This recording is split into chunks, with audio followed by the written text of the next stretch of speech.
Welcome to the Laurent Collective podcast, where we go deeper than just surface talk. Each week, we'll explore everything from family, business, creativity, culture, and faith. To make sure not to miss an episode, be sure to subscribe and hop on to Instagram at Laurent Collective to chat with us about this episode.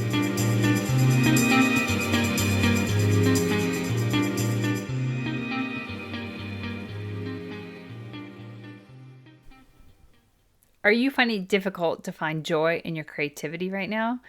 We're going to talk about that today and how when you create from a place of joy, that it does so much in your creativity. So we're going to give you some ideas of ways that we have found that have given us joy in creating. Hello. Hi. So happy that you guys are here with us today. Today we just wanted to jump into talking about joy. I know it's just been a really difficult season for all of us. Just has thrown us off in so many different ways. And even talking to some creatives that, there have been some that have found energy in this time, but also a lot of us have just, it's just been hard to create and to find joy in what we do. And so, I think we just wanted to, I think we just wanted to kind of step into that and talk about, just keeping joy in how you're creating and just all that you're doing right now. So, yeah. Yeah. And I think often when you, especially if you're somebody that owns a creative business, so the way you create and your creativity is also how you have income. Sometimes that can take away from some of the joy of being creative because you're thinking, is this going to sell? Is this marketable? Is this? Is this that? How is this going to look on a product? I could keep going because I often, I often am the one in our relationship where I will look over Pat's shoulder and he is just trying to create for joy. And I'm like, oh, that would look really good on. He's like, don't say it. Because he just wants to be creative. Once you put that thought in my head, then it changes the idea of, I need to perfect this in some ways too. Mm-hmm, at least for me. Like if Maya is like over my shoulder and it's like, ooh, I think we should sell that. And I'm like, oh, that changes my mind shift instead of I was just playing around and trying to have some fun. I should just wait till you're done with it and then I could say that. But I'm learning. So how do you find joy and keep joy in creating? I think is so, and we'll touch a little bit on how do you keep joy going on in your business too, because that goes hand in hand as well. Definitely. But I feel like you have really dug into this past year because you do. I mean, just let's be real. Like in any kind of creativity that you have, it's everything from, the idea of like writer's block or, all of those things that it does sometimes feel like, oh, I've hit a wall and this isn't fun anymore. Yeah. And so that's the concept we're talking about is like, how do you continue that? How do you push through that? And how do you find the joy in it? Yeah. Cause I think, anytime when you have sometimes there's like a hobby or something like you absolutely love to do that really is giving you life. And then there's like a moment where things switch and you're like, well, maybe I could actually make this my job.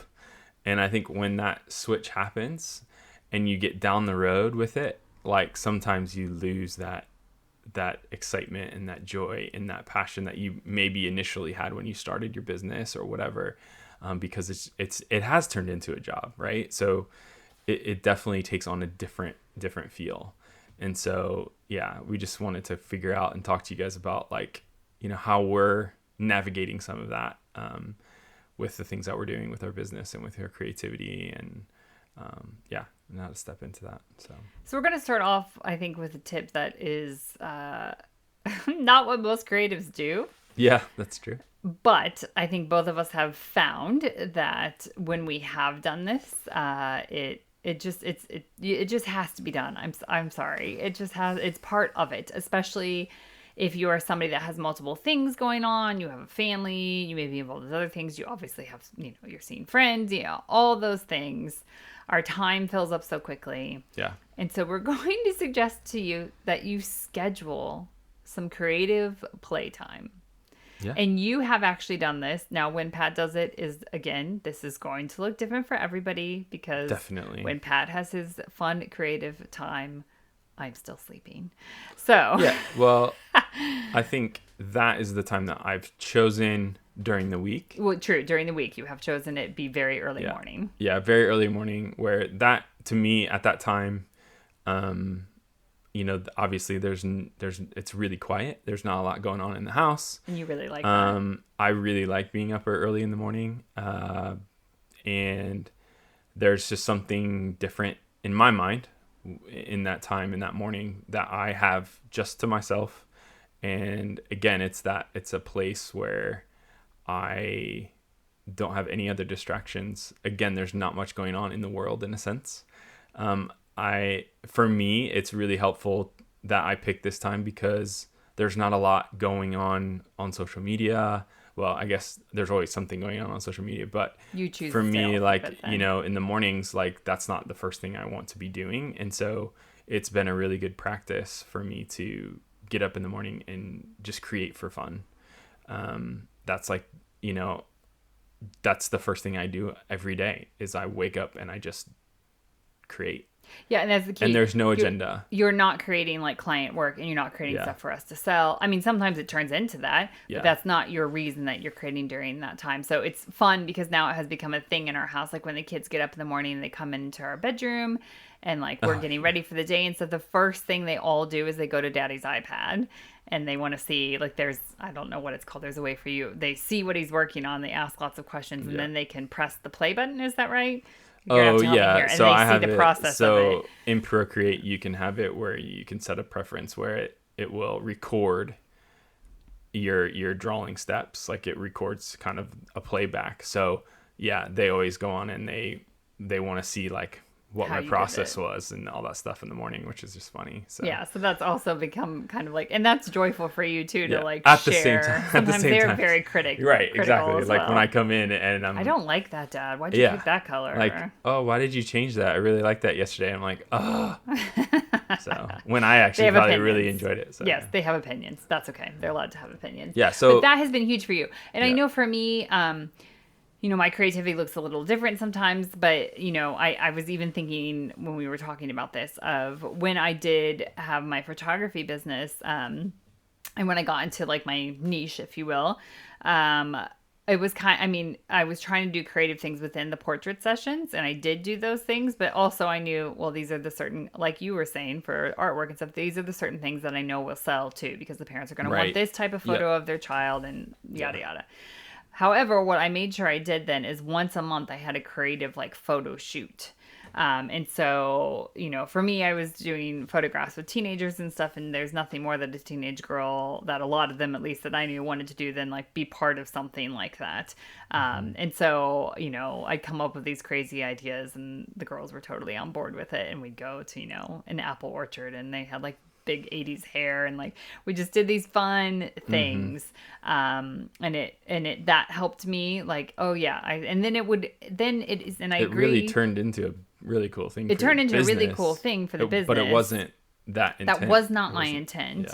But it also then it turned into the fact that like then I saw myself taking some of those things that I tried and that maybe I normally didn't have time for in a normal photo session. I figured out those things that I liked, and then I could bring them into my normal work, if you will. And you, I think too, that's been the same for you. As you're trying things out in the morning and stuff, then I've seen you then take some of those elements of those things and use them in the work that we're doing for our products, our clients and stuff. And that's been really cool to see because you have to play and not have an agenda with it. Yeah, I mean, I think it's always, at least for me, whenever I get like a new sketchbook, it's always like, you're always like really nervous about how to start it. You want to start it perfect. You want to like do the right drawing and all that kind of stuff. But I think for me, it has been a mind shift this year, like with this time, that it does, there's no agenda. It's more about having fun and playing and learning.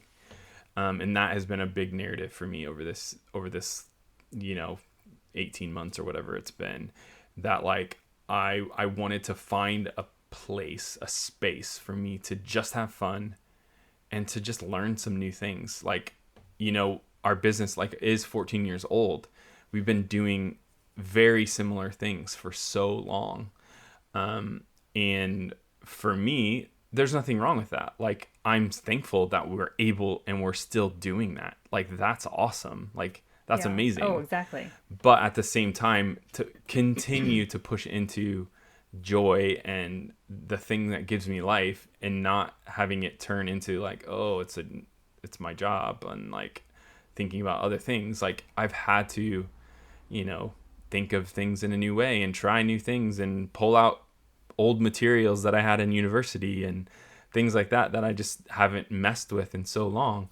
And I'm sure every creative and business owner and all that kind of goes through these things where you get to a point in your business and it's like, okay, we're doing the same thing we did last year, or, we're just tweaking this a little bit or that. And then there's a moment where you like try something for fun again, and then it leads into something else. And so, yeah, I've just really tried to find that specific time that I've scheduled for myself to just have fun and to learn as much as I possibly can in that time about just doing things. So exactly. And I think so it sounds bad to say to schedule. Like I said, I scheduled those things once a month, that kind of thing. Pat does his in the morning. You don't have to get up at 5 a.m. like he does.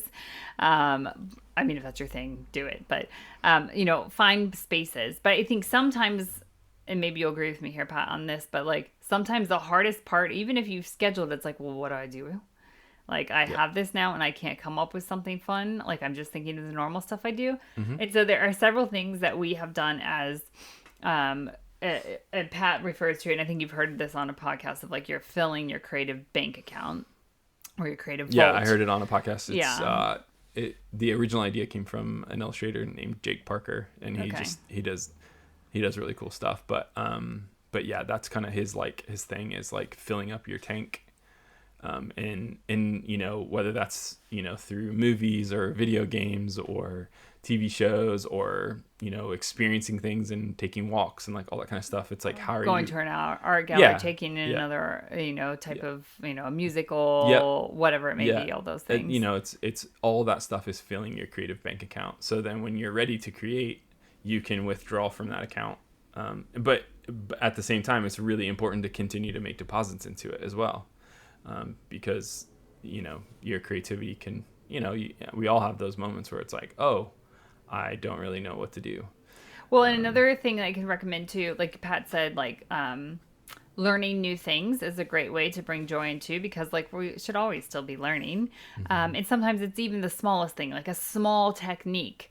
Or something like that. It doesn't have to. I think often when we think about learning things like, oh, we have to take a course that's 10 weeks long and that takes me an hour a day. And so that's not true. I think a place we would point you to, because we honestly, I mean, we've dabbled with it before, but we got a membership for this year. It's called Skillshare. And like, I did not I really was naive in understanding what all was on there. So it doesn't matter. Like, I think I just thought it was more geared towards Pat.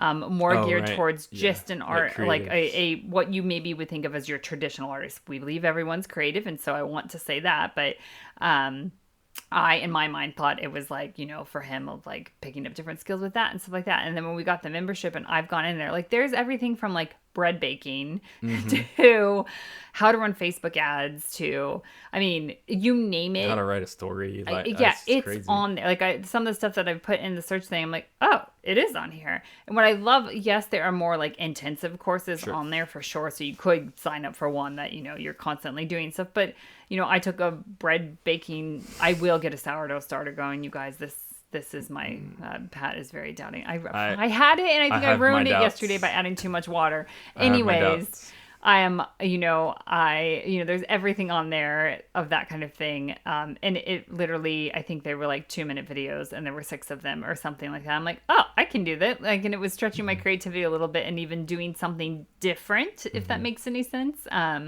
And I have, anyway, so that is one resource you can use.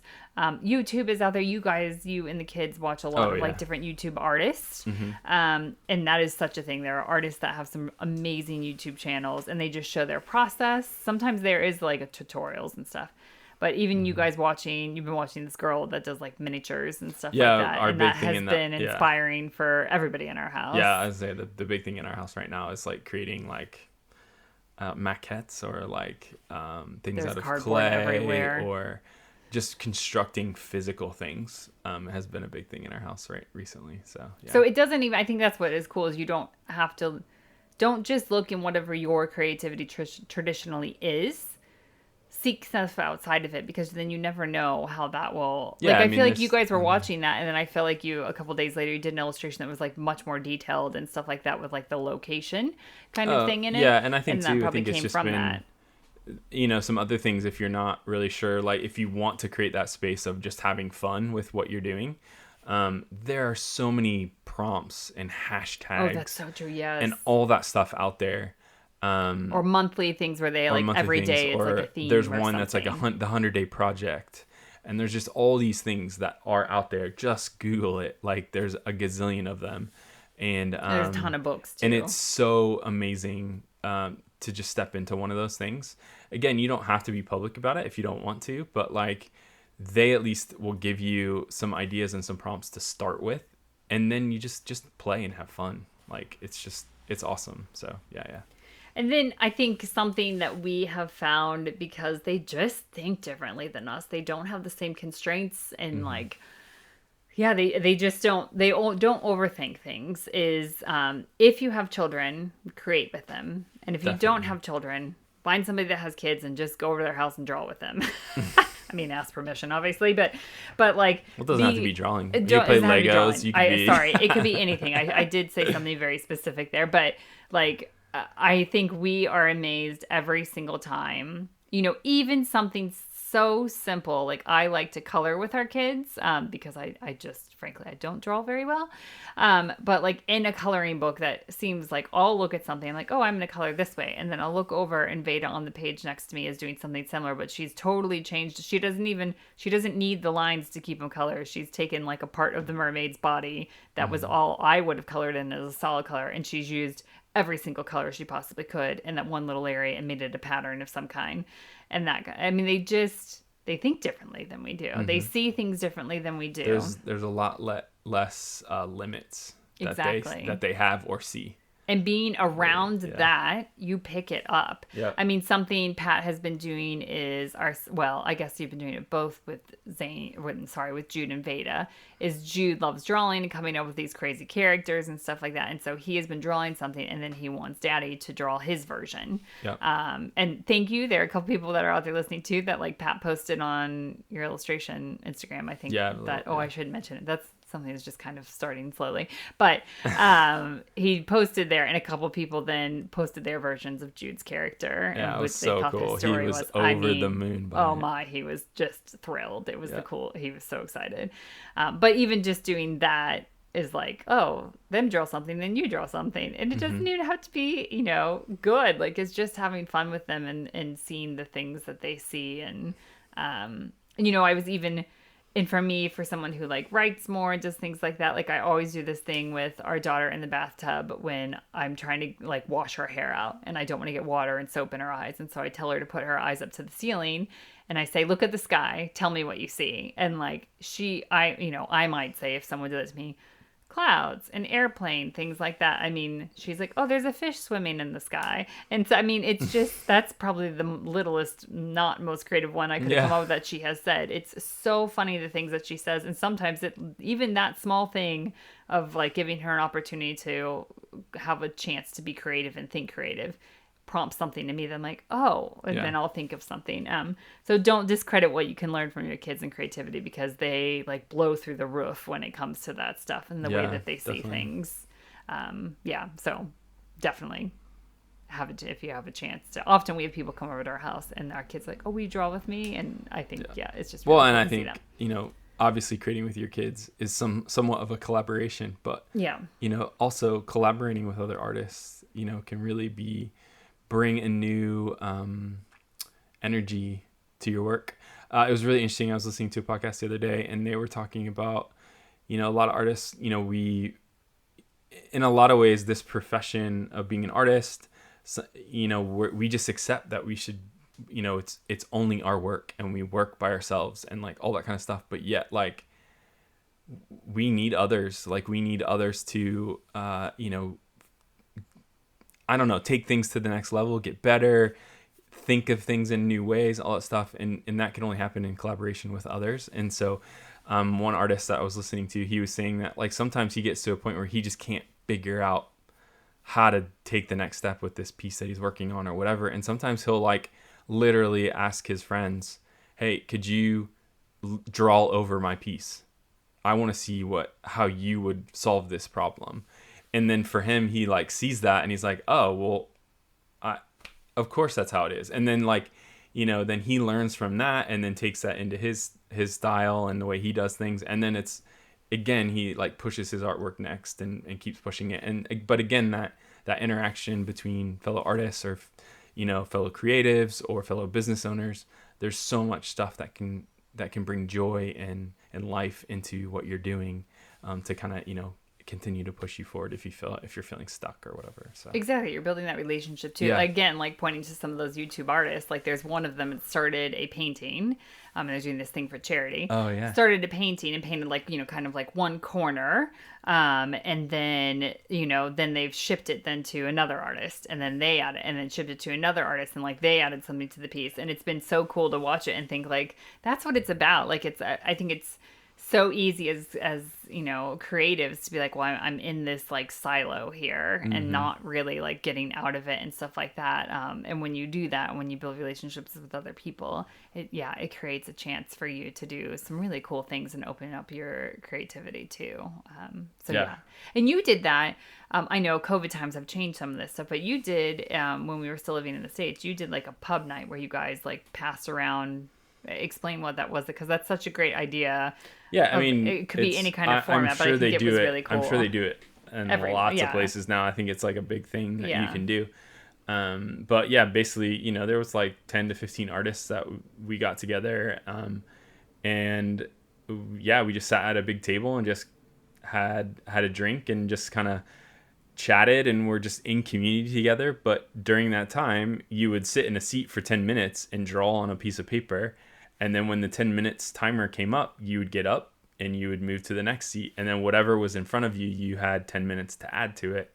And so by the end of the night, these pieces of paper that were around the table were completely full with these unique pieces that were touched by 10 to 15 artists. And it's just a cool thing to look back on.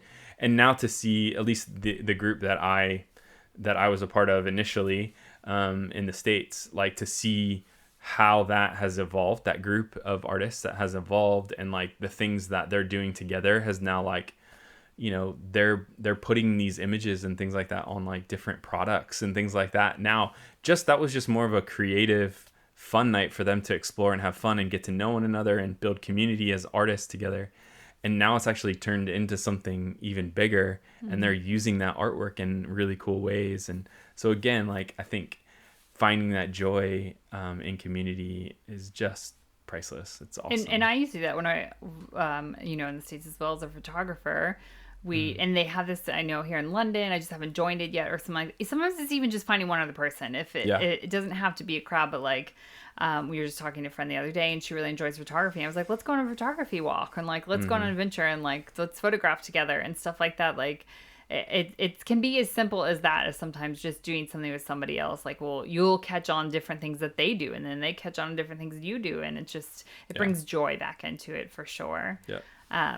Yeah, and I think something too, jumping off of that little, like, if you have a business, a creative business, it's so, because we're so focused on like moving things forward and doing this, and like we set goals. And what's not working. And what's not working, and I've got to change this, and all that kind of stuff. And I think that a thing that can suck the joy out of all of it is not celebrating. And I am guilty of this because, well, both of us are guilty of this.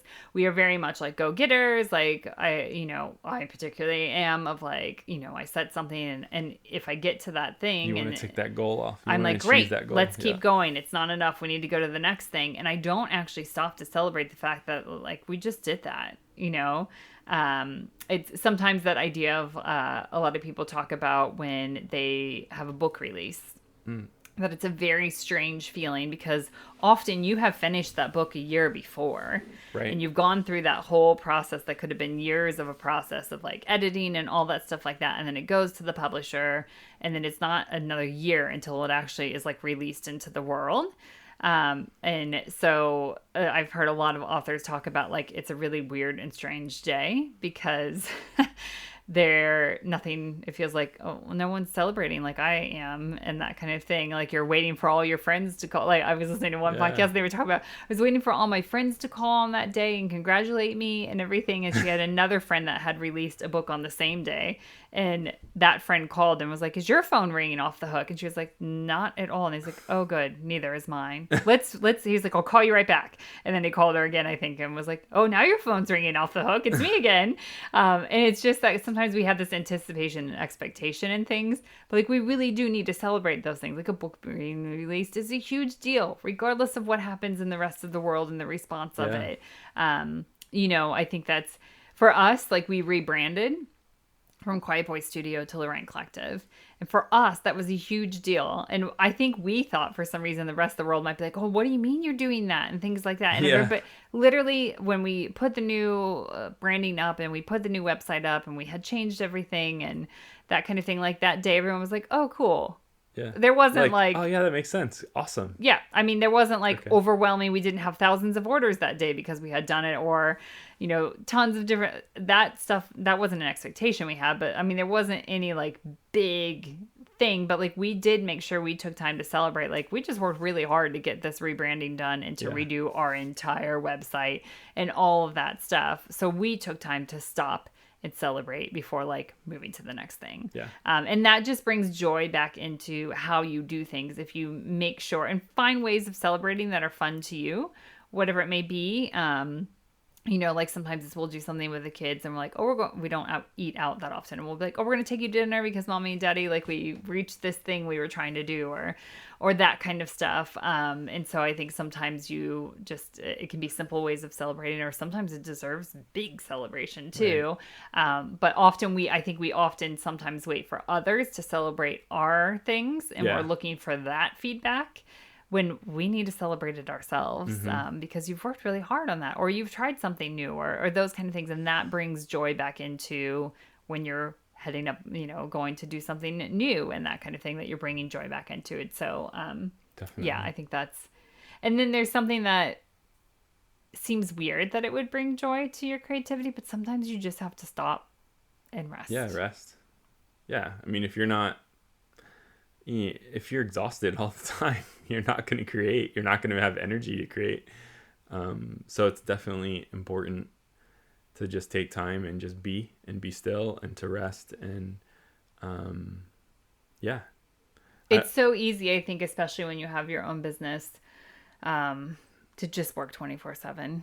And we're guilty of that. You can. You easily can. There is always something to do. Yeah. There will always be a new thing you think of. And you are never, and as I say it, I feel like my heart is hurting a little bit. Like you will never get it all done, because to me, I would really like to have everything done. Sure. And then be able to go into what I want to do is check off all the boxes. And usually I set myself massive goals before we're going into a time of rest. And if I don't get to that, then I feel like, well, I'm not gonna be able to rest if I haven't done all that stuff. And I've had to learn, and it still is a struggle. Like I just have to leave it and walk away and come back.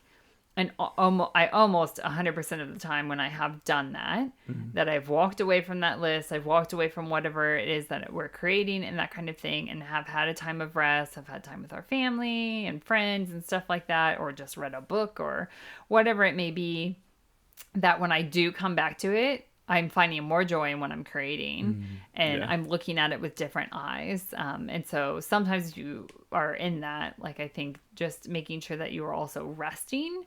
It seems so counterproductive and like trying to find joy and creativity and stuff, but like it's actually key, because you can only do so much before you need that break, and you need to refuel yourself and everything too. Yeah. When you're exhausted, you're going to struggle to get things on the page. You're going to struggle to think of new ways to, do that or do this. It's just going to be difficult. So it's really important that you take time to rest. And I mean, it might be bad to say this, but schedule it. It's not bad to say it. I think it's okay to say that, because again, you'll feel it if you don't put it down. Schedule rest. So we just told them to schedule a lot of things. I mean, again, like you just said, if you don't schedule it, you're not going to do it. That's so true. So, and you'll fill it with something else. Exactly. A quick, like, if you are feeling like you're lacking joy in your creativity, a quick recap again is to schedule some time that you can just create that is not necessarily related to, maybe if you have a business, to what you do for your business. So how do you just have time to just create and explore and try new things and that kind of thing. The other tip is to, like, if there are children in your life, find a way to create with them, go explore with them, go explore with a family or something like that, and just watch and observe how they see things and the things and hilarious things that they will say and that kind of thing. Just watch, just pay attention and observe those that are younger than you and how they see things. I mean, even our teenager sees things in a drastically different way than we do and thinks of things. So don't discredit children and teens and just people that you know that are younger than you and how they see things. And then collaboration, working with others, building community, so you have people to lean on. You don't need to be in your own silo. Exactly. So seek out those things, whether it is literally, I mean, definitely we highly recommend relationships and stuff, but like find inspiration other places and that kind of thing. And then fill that creative vault, whatever it looks like to fill that creative vault, creative bank account, whatever you want to refer it to. Fill that, and definitely celebrate. That would be the other one. Celebrate. And then rest. Yes. Maybe rest should be first. I don't know. Yeah, maybe. But schedule rest as well. Yeah. And sometimes you have to schedule some of the other things. Like I think sometimes the reason why we've skipped celebrating things and milestones when we've been there, it's because we've packed our schedule so much that then we've not actually taken time to celebrate that. So sometimes you got to put in celebration time as well to acknowledge what you have done and everything like that. So hopefully these things help you guys find more joy in the things that you're creating, because when we find joy in it, it's just what you end up putting out there in whatever shape or form ends up being amazing and encourages others so much and is what the world needs. But you've got to be able to find that joy in it too, and the time to even make stuff that you don't put out in the world. When you're creating from the position of joy, people are going to notice that. Oh, exactly. So yes, definitely. Yes. And we just want to say again, like our podcast is something that we're like creating from joy and stuff. It is something different than what we were doing before. And so, so it's something a little bit different for us. And we are so thankful for the feedback we're getting from you guys and all of you that are listening. And please, please, please don't forget to rate and to subscribe, all those different things, and leave a review, because that does help other people find us. It's not about us. It's or about just mention it to somebody. Yeah, exactly. Or feel free to share it and pass it on as well. And maybe. I mean, we are blown away by how many of you guys are listening. It's so cool. Yes, exactly. So get out there and create with some joy and from a place of joy, and it will impact others around you. Definitely.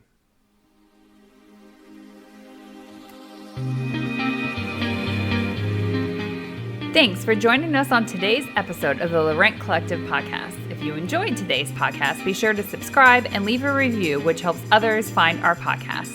Continue the conversation with us over on Instagram at Laurent Collective. We look forward to going deeper than just surface talk with you again next week.